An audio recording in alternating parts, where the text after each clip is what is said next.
की कहानी। एक बार की बात है, किसी गांव में लाली नाम की एक गरीब लड़की रहती थी। लाली के पिताजी नहीं थे, इस वजह से उसकी माँ घर का खर्च चलाती थी। फिर एक दिन, माँ मुझे कॉटन कैंडी खाने का मन कर रहा है, इसीलिए तुम मुझे पैसे दे दो। बेटी मेरे पास बिल्कुल पैसे नहीं हैं, अभी मेरी तनख्वाह मिली नहीं है, अभी एक हफ्ता बाकी है। ये सुनकर लाली उदास होकर अपने कॉलेज की ओर चली जाती है। तभी लाली देखती है कि रास्ते में उसके क्लास में पढ़ने वाली लड़कियां कॉटन कैंडी खरीद कर खा रही थी। सुनो, क्या तुम मुझे कॉटन कैंडी खरीद कर दे सकती हो? अभी मेरे पास पैसे नहीं हैं, जब मेरी माँ पैसे देगी तब मैं तुम्हारे पैसे लौटा दूंगी। नहीं नहीं, मैं तुझे कॉटन कैंडी खरीद कर नहीं दूंगी। ऐसा मत कहिए, मैं तुम्हारे पैसे दे दूंगी। देख, बहुत हो गया, मेरा दिमाग खराब मत कर, जा यहाँ से। अरे लाली, तू तो बहुत ही ढीठ है, भिखारियों की तरह कॉटन कैंडी मांग रही है। ए लाली, कोई तुझे कॉटन कैंडी खरीद कर नहीं देगा, चल भाग यहाँ से। उन लड़कियों की बात सुनकर लाली दुखी होकर रोने लगती है।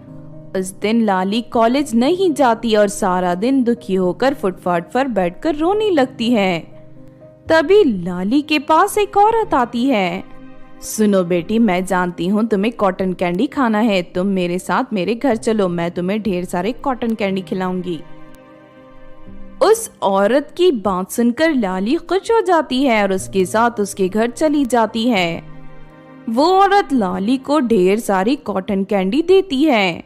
लाली वो सारी कॉटन कैंडी अपने घर ले जाती है। देखो माँ, आज मुझे सड़क पर एक औरत मिली थी, उसने मुझे ढेर सारी कॉटन कैंडी दी है। मैं ये कॉटन कैंडी खा लेती हूँ, बाकी की कल मैं अपने कॉलेज की लड़कियों को दे दूंगी, क्योंकि आज सभी लड़कियों ने मेरा बहुत मजाक उड़ाया था, लेकिन मैं ये साबित कर दूंगी कि मैं उनकी तरह बुरी नहीं हूँ। फिर अगले दिन लाली ढेर सारी कॉटन कैंडी लेकर कॉलेज पहुंच जाती है और एक एक करके सभी लड़कियों में कॉटन कैंडी बांट देती है। लेकिन जैसे ही लाली और वो सभी लड़कियां कॉटन कैंडी खाती हैं कि तभी उनकी आंखों का रंग बदल जाता है और वो सभी एक लाइन बनाकर वहां सड़क पर चलने लगते हैं। उन सभी लड़कियों को इस तरह देख सड़क पर चलने वाले लोग हैरान हो जाते हैं। तभी लाली की माँ उसे देख लेती है। अरे बेटी, तुझे क्या हो गया? तू इस तरह कहाँ जा रही है और ये सभी लड़कियां तेरे पीछे पीछे क्यों चल रही हैं? लेकिन लाली कोई जवाब नहीं देती और अपनी माँ को धक्का देकर जमीन पर गिरा देती है।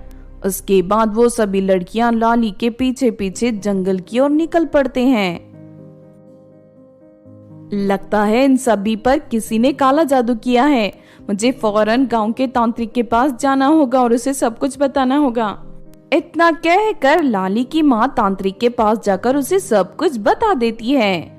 तांत्रिक अपनी शक्ति से सारी सच्चाई का पता लगा लेता है। ये एक चुड़ैल का काम है जो लोगों को कॉटन कैंडी खिलाकर अपने वश में कर लेती है। हमें जल्दी जाकर सभी लड़कियों को बचाना होगा, वरना वो उन्हें मारकर खा जाएगी। उसके बाद तांत्रिक ढेर सारी कॉटन कैंडी बनाकर तैयार कर लेता है और उन पर पवित्र जल छिड़क देता है। फिर तांत्रिक और लाली की माँ जंगल की ओर निकल जाते हैं। थोड़ी दूर चलने के बाद उन्हें एक घर दिखाई देता है। लगता है ये उसी चुड़ैल का घर है। दूसरी तरफ लाली और सभी लड़कियां उस घर में कैद थी और जोर जोर से रो रही थी।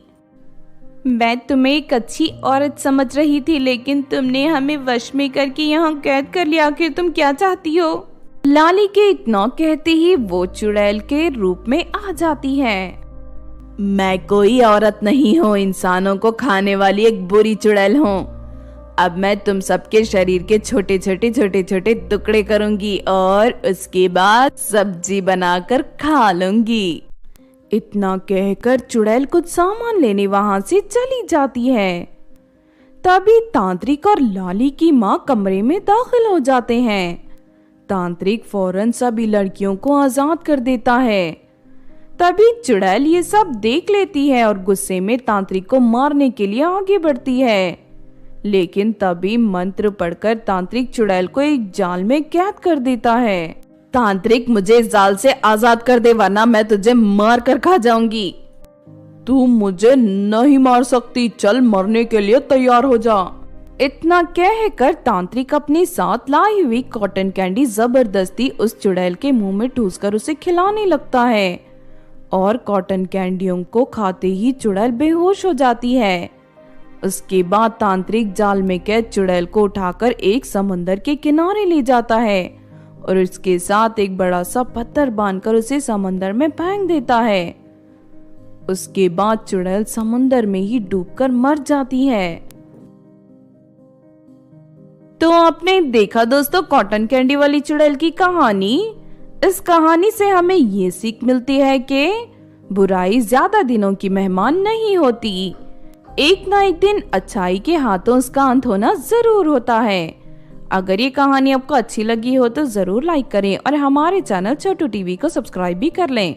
और हाँ दोस्तों, हमें कमेंट करके जरूर बताना कि आपको कहानी कैसी लगी।